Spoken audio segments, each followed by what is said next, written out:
Hello class 8। ये आपके micro organism friend and four chapter के कुछ इम्पोर्टेंट क्वेश्चंस हैं जो कि एग्ज़ाम के लिए आपको बहुत ज़्यादा बेनिफिटेड रहेंगे।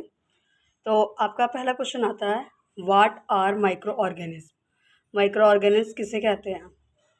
इसका आंसर है extremely small living organism that can not be seen by the naked eye are called micro organism. They may be unicellular और मल्टीसेलुलर।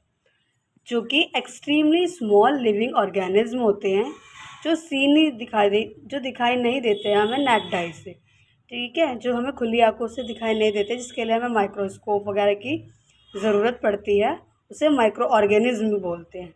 ये यूनिसेलुलर भी होते हैं हमारे और ये मल्टीसेलुलर भी होते हैं। ओके, अब आपका क्वेश्चन आता है अगला, डिफाइन वायरस। वायरस किसे बोलते हैं?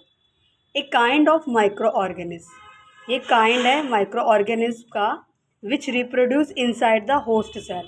जो इनसाइड द होस्ट सेल क्या करते हैं, ग्रो करते हैं, लाइक ह्यूमंस, प्लांट और एनिमल। ये जो माइक्रो ऑर्गेनिज्म है वो हमारी बॉडी के इनसाइड ग्रो करेंगे, हमारी बॉडी के इनसाइड रहेंगे और वहाँ पर डिजीज़ क्रिएट करेंगे, तो इन्हें होस्ट सेल बोला जाता है। अब हमारा नेक्स्ट क्वेश्चन होता है, name the group in which micro organism are broadly classified. उन ग्रुप्स का नाम बताना है जिसमें माइक्रो ऑर्गेनिज्म को बांटा गया है। तो हमारे माइक्रो ऑर्गेनिज्म को है ना मेनली 4 ग्रुप्स में डिवाइड किया गया है, 4 ग्रुप्स में क्लासिफाइड किया गया है। जो हमारा पहला ग्रुप आता है वो है बैक्टीरिया, दूसरा हमारा फंगी, तीसरा हमारा प्रोटोजोआ, चौथा हमारा क्या, एल्गी। तो हमारे 4 ग्रुप्स हैं जिसमें माइक्रो ऑर्गेनिज्म को क्या करा गया है, ब्रॉडली क्लासिफाइड किया गया है। ओके, अब आपका नेक्स्ट क्वेश्चन आता है, name the type of micro organism that is smaller than bacteria.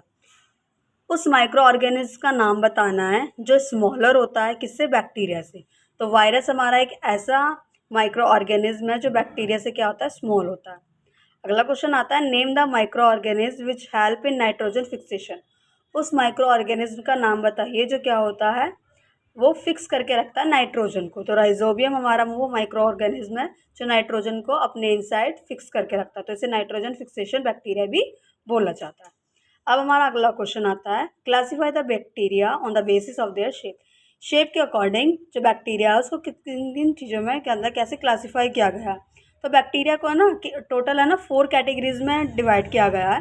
पहला आता है हमारा रोड शेप्ड बैक्टीरिया जिसे बैसाली बोलते हैं, दूसरा बोलते हैं स्फेरिकल शेप्ड बैक्टीरिया जिसे कॉकी बोला जाता है, चौथा आता है हमारा कर्व शेप्ड बैक्टीरिया जिसे विब्रियस बोलते हैं, फिर आता है हमारा स्पाइरल शेप्ड बैक्टीरिया जिसपे स्प्रेलिया बोलते हैं। ओके, अब हमारा next question, name some unicellular और मल्टीसेलुलर माइक्रो ऑर्गेनिज्म।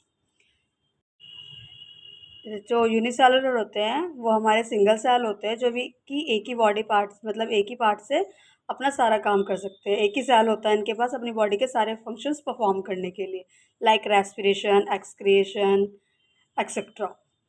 अब आते हैं हमारे पास मल्टी सेलुलर। मल्टी सेलुलर हमारे वो होते हैं जिनके पास अलग अलग ऑर्गन सिस्टम होते हैं हर एक बॉडी के पार्ट्स को, हर एक बॉडी के, the algae and fungi.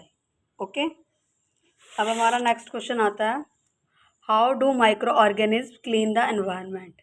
Micro organism किस तरीके से एनवायरनमेंट को क्लीन करते हैं। कुछ micro organism decompose the organic waste. वो क्या करते हैं, डिकम्पोज कर देते हैं ऑर्गेनिक वेस्ट को एंड डेड प्लांट्स को एंड एनिमल्स को इनटू सिंपल सब्सटेंस में। तो जितने भी डिकम्पोज करेंगे, ऑर्गेनिक वेस्ट है, डेड प्लांट है, डेड एनिमल है, उनमें को सिंपल सब्सटेंस में वो चेंज कर देंगे और एनवायरनमेंट को क्या कर देंगे, वो क्लीन कर देंगे।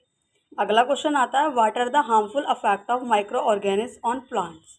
हार्मफुल अफेक्ट क्या क्या होते हैं माइक्रो ऑर्गेनिज्म के प्लांट में।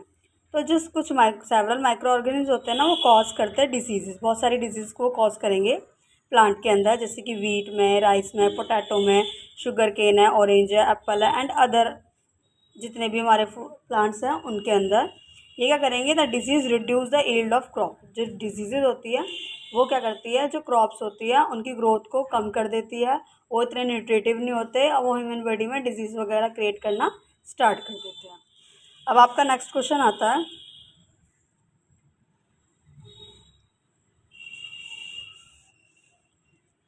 अब हमारा नेक्स्ट क्वेश्चन आता है, how does food become poisonous. जो फूड होता है वो कैसे इस तरीके से जहरीला होता है, बहुत ज़्यादा पॉइजनस होता है।